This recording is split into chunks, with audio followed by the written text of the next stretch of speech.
Assalomu alaykum, bizni kuzatib borayotgan obunachilar. 2026-yil 14-mart sanasiga xudo xolasa 6 gektarli maydonimiz Oqbilol xirmanasidamiz. To'riga 2 sxemada Royal Tiago giloslarimizni ekyapmiz. Teplitsa qilaman, qalinroq, ko'proq gilos sig'ish kerak degan uchun to'riga 2 sxema ma'qul keldi akamizga. Mana xudo xolasa Royal Tiago ko'karib, hali hech qaysi gilos bu darajada barg ochgani yo'q. Faqat Royal Tiago eng ertaki gilos shu holatda kelgan. Yerlari ham yumshoq, tagi urug'dan chiqqan achchiq gilosga bo'lgan Royal Tiago. Mana hozir ekilish jarayonini ko'rsatib o'tamiz sizlarga.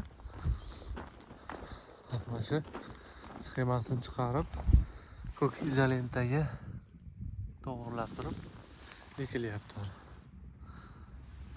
Ko'rishlaring mumkin. Bu tarafda hozirlarga ekilayotgan jarayonni ko'rsatib boraman. Ko'pchilik so'raydi, ko'cha sotib olganlar biladi bizdan. Ekilish jarayoni qanaqa deb, mana shu holatda ekilaveradi. Ko'rsatib beringda ekilishini.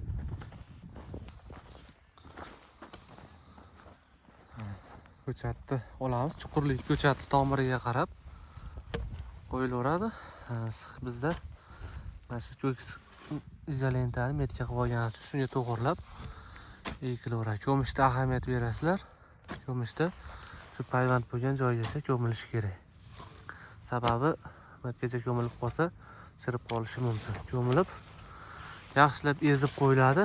Ezilishining sababi oq tomirlar rivojlanayotganda ko'chat shamolda shunaqa qimillaganda tomiri qimillamaslik kerak.